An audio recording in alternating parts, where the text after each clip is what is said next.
Hi, what's up sa inyo mga guys? Kamusta nga pala kayong lahat? Tara, halina, samahan nyo kami dito sa Mindoro serye dito sa episode namin. Tara, let's go! Pakanta-kanta tong mga to, akala mo kung sino. Pag kinantahan ko talang hari ng tondo, ewan ko lang kung sino ang hindi mananalo sa aming tatlo.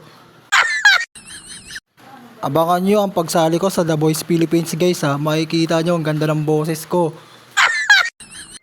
Charot lang, joke lang yun. Anyway, ito nga pala ang kaganapan dito sa resort na inupahan ng kapatid ko ngayong gabi. Halina't samahan nyo kami, ang daming mga pagkain. Tara, magsikain po tayo. Tara, mama, chup chup. Kantahan sila ng kantahan dyan hanggang sa magdamagan. Pagod na pagod ako dyan mga guys. Siyempre, pagod ako sa biyahe. Kaya fast forward agad. Itong kinabukasan na kumain ako ng pizza. Ang sarap. Di naman takot-takot talaga yung pizza na binili ng kapatid ko na si Leslie Arcilia. Sarap ng pizza. Yummy yummy. My favorite.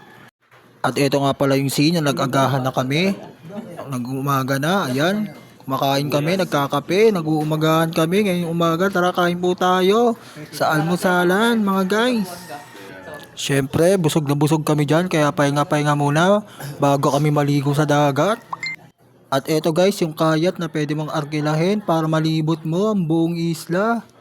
Kaso nga lang, pag dinamba ka ng alon yan, taob ka malala.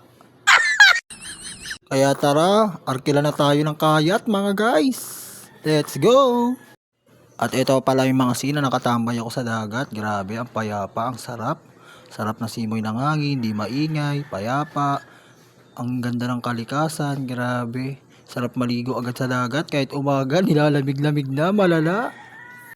Tambay lang ako ng tambay dito kasi ang sarap tumambay, ang sarap ng simoy ng hangin. Mapayapa kasi, ang sarap. Ngayon lang ulit ako nakatambay sa ganitong kapayapa na lugar.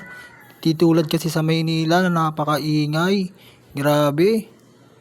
Kaya eto mga guys, sinulit-sulit ko na. Tambay-tambay lang ako dito hanggang sa tawagin nila ako kapag okay na. Mamaya may ligo rin kami sa dagat. Sarap talaga ng simoy ng hangin, ang tahimik. Lalo na yung mga hampas ng alon sa dagat. Grabe, sana all forever na lang nandito. Charot. Kaya ang sarap tumambay sa tabing dagat. Tapos puti pa yung mga buhangin. Ang sarap maglakad. Grabe, jogging-jogging.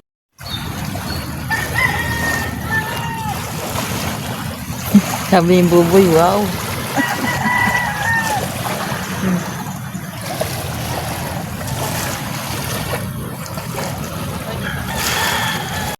At yun lang guys, ingat kayo palagi. Goodbye, pabahay.